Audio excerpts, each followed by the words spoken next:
We now turn to the words of Shelina Zahra Janmohamed of the United Kingdom. She is a prolific writer and commentator on Muslim women's issues and Islam in the West.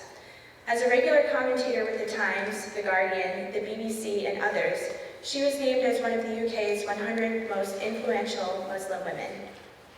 In her 2013 Al-Jazeera Op-Ed, calling All Feminists, Get Over the Veil debate, focus on real problems, she argued that when Western feminists center their work on helping Muslim women to see the veil as a tool of oppression, they not only patronize Muslim women who wear the veil by choice, but they distract attention away from needed work on poverty, education, violence, and other important women's issues.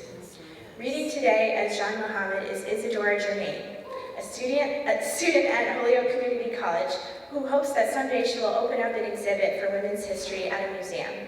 Ms. Germain became involved with women's voices worldwide over the summer working as an intern, and says she is very thankful that she has the opportunity to work with the group, as it has allowed her to open up as a speaker and as a woman.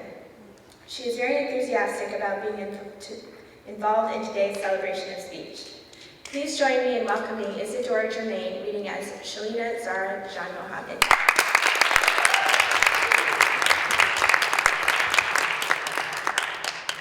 For Western feminists, the debate about the niqab has been running around the UK is around choice.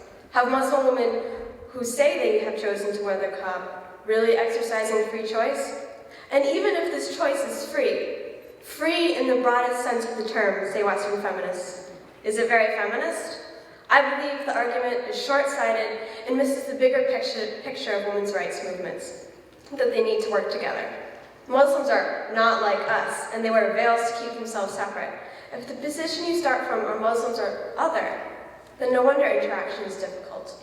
If anything, it is precisely because these women have entered into a public space in order to engage and integrate that we are having this debate.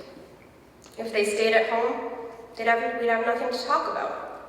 If the feminist argument is that Muslim women who autonomously choose to veil only think they are doing so out of free will, and are in fact being brainwashed to do so, then the core principle of feminism, to elevate women's control over their own destiny, is immediately violated. And worse, it underscores the argument that feminism is a Western imperialist project, that only Western culture can supposedly liberate women, and that all other ideas are brainwashing. Perhaps the most insulting subtext of all is that Muslim women are infants, to be patronized into doing the right choices. If Muslim women are brainwashed into veiling, then is the miniskirt generation equally brainwashed into believing that showing skin is liberation?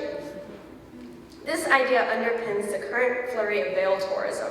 This is when a well-meaning journalist gets behind a niqab for a day, or more, and then keeps a diary of her experiences, inevitably concluding that it was hot and she felt repressed. I could say the same thing about wearing very high heels. It would read much the same. They constrict my walking, they make my ankles hurt, and men feel legitimate in yelling things at me. The debate around veiling will run and run. It strokes provocative debates, and rightly so, about the nature of choice, women's place in public and private spheres, the relationship between women, religion, and patriarchy.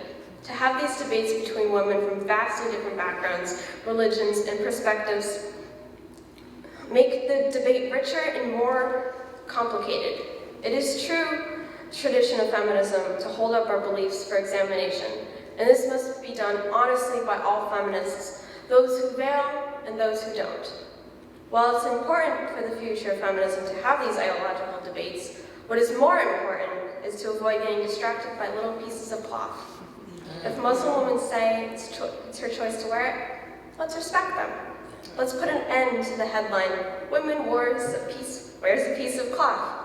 Let's move on. What is more important is to realize we share more in common in terms of problems we must tackle together. These range from topics as wide and fundamental as poverty, education, and legal rights, access to healthcare, domestic violence, public engagement, and political influence, and everything else in between. These are the same challenges for women around the world, but under different labels and manifestations. Let's address them together. Feminists, stop fighting over what I wear and start addressing who I am. I'm neither burqa nor bikini. I'm woman.